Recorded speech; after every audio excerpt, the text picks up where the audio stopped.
Well, here we have a little shipping tutorial video for the Remington 5. Also works for the Remington Streamliner, which I have somebody sending me one of those. Knock on wood, I have somebody sending me one of those. Also works for the Remington Envoy and somewhat for the Remet. I mean, they're all based off the same design. But we're dealing specifically with the Streamliner and the Remington 5. So I'll get right to it. First things to keep in mind, this machine and the Streamliner as well both have a carriage lock that's arranged on the left end of the platen here. It's going to be a little lever with a little ball on the end of it. On the Streamliner it looks a little bit different because you have a carriage return lever that kind of gets in the way, and so this piece is, rather than being vertical like it is on this one, kind of goes up and then out a little bit. But they both operate exactly the same. The idea is that you engage it, which lets the carriage move free, and then it clicks into place. Now, while this is great for carrying the machine around, you know, day-to-day use, driving in your car, whatever, it's not sufficient for for shipping.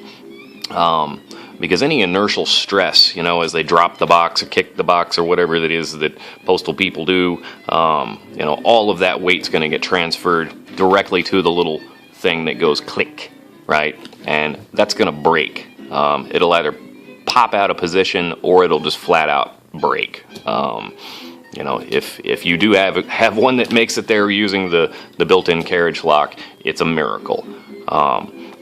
And so what we do is we have a workaround. It's pretty easy, pretty fast, and utilizes 2 rubber bands and some kitchen saran wrap, you know, kitchen cling wrap. This literally came from my kitchen. These came from the grocery store for free. So you can do this cheap. And it'll save you a bunch of money in the long run from not having to worry about broken machines and shipping. So, first thing we're going to do is going to take one of our rubber bands. We're going to find the carriage release lever over here, which, you know, on the 5 and on the Streamliner, you have one right here. Now, the one on the left side on the 5 is exactly the same. Notice how when I move one, the other one moves as well. Now, on the Streamliner, I'd imagine it's about like the Envoy, and it's actually a little horizontal lever that sits in the back. Should function the same. You know, it'll allow you to move the carriage. So find the lever on the left-hand side that'll allow you to move the carriage, and you'll know you're on the right one, or the correct one, rather. So, rubber band.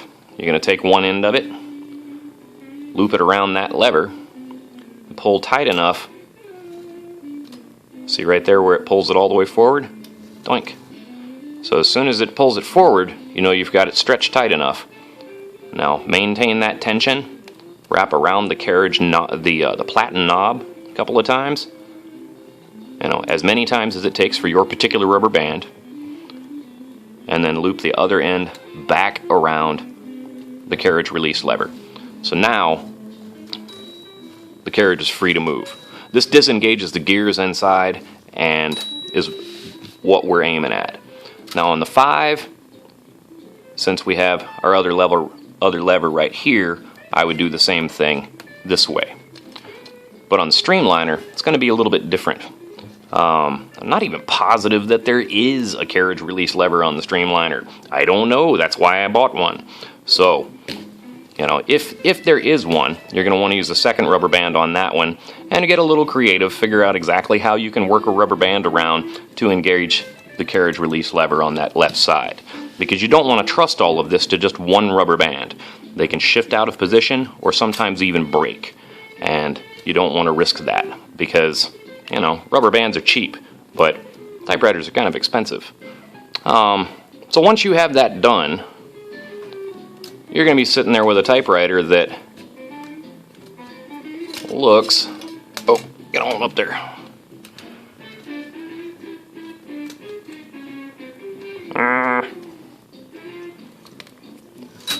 With a typewriter that looks like this, you know. And how can you put this in the case? Well, like this, you can't. And that's where your kitchen cling wrap comes into play. Hold this in position, you know. Take your cling wrap, wrap a little bit around the end of one of your platen knobs. Hold this in position, and then go around the back end of the machine to where this ends up getting wrapped up. That'll hold it in position inside the case. Now, once it's in the case, you're going to want to pad the machine itself inside the case to where it's not stressing the mounting brackets on that lower lid portion, but also to where if the machine does break loose from those, which happens, then it's not going to get stretched up, it's not going to get beat up, and most importantly, that the tight bars aren't going to get jammed out of position and then broken off.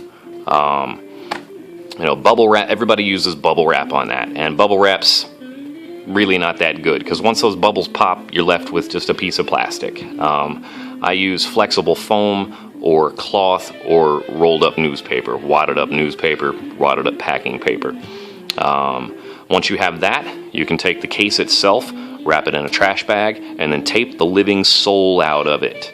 And that way, it's all one solid chunk.